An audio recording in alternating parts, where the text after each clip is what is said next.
I trust my dog's judgment.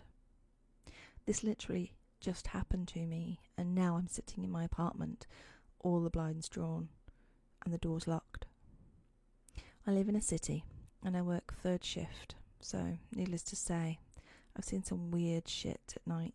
Due to my schedule, even when I'm off, I'm up the whole night. That being said, I was in the military and I've worked in security forever, so even though I'm pretty skinny, 5'7" and female, I rarely get nervous being out and about at night. I live alone, with no one to keep me company but my cat and my fur child, a 6-month-old lab boxer.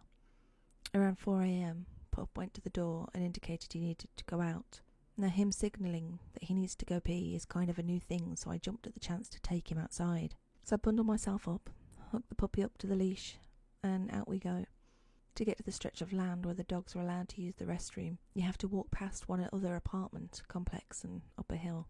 It's late, so it's dark, but the apartment parking lot, which runs alongside it, is well lit, so I've never felt nervous, or that it was too dark. Pup starts to sniff around, and I light up a cigarette and watched, with what was probably a disproportionate sense of victory, as my dog pees outside. Suddenly, Pup stops midstream. His entire body went still in a way I'd only ever seen concerning squirrels. His ears perk up, his tail is straight. Then slowly his ears started to pin back. His tail quivered, and a low, angry-sounding growl I'd never heard my pup make starts. At the same moment I felt the hair on the back of my neck stand up. Some long-buried instinct flared up, and I became instantly wary. I turned and put my back to the brick of the nearest apartment building and scanned the parking lot. Nothing. Nobody out walking their dogs, no one out throwing trash away or walking to their car, no one on the balcony. Pup's growling started to get louder and louder, and he'd actually started to lower his head.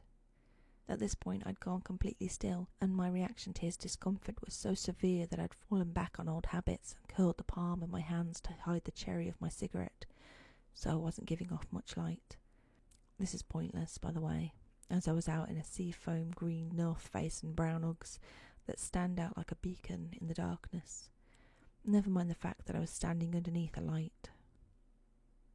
At this point I'd pretty much decided to nup the fuck out and head back to my apartment because I trust my dog's judgment for the situation. I started shuffling towards the walkway that would lead me back down to my entryway, hesitant to even turn my back to the area despite the fact I couldn't see anyone. To my surprise, Pup started following me without any complaints. Normally he would fight tooth and nail to avoid going back inside. I didn't want to turn my back to the lot, but I also didn't want to stumble backwards down the hill. Finally, I decided, fuck it, and just swung around and walked briskly back to the apartment. As I was going up the outside stairs, my dog paused at the top landing just before I reached it, staring behind me. I punched the code to get into my building before turning around, holding the door open, and standing at the top of the hill is a guy. I'd never seen this guy before, but what the hell, I don't know everyone in the complex. But he was just standing there, watching me, from the path I just walked, and I had no idea where the hell he came from. Pup was still growling, so I moved back, pulling him inside. I made sure the door was shut and locked, then ran up 3 flights of stairs to my floor.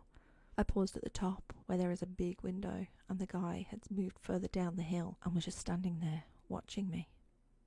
I backed up and past the fire door, but I still didn't feel safe, even with it closed and me finally removed from that guy's sight. I ran back to my apartment and locked the door. I called my apartment's 24/7 helpline, but despite the fact that it's called 24/7 helpline, no one was there.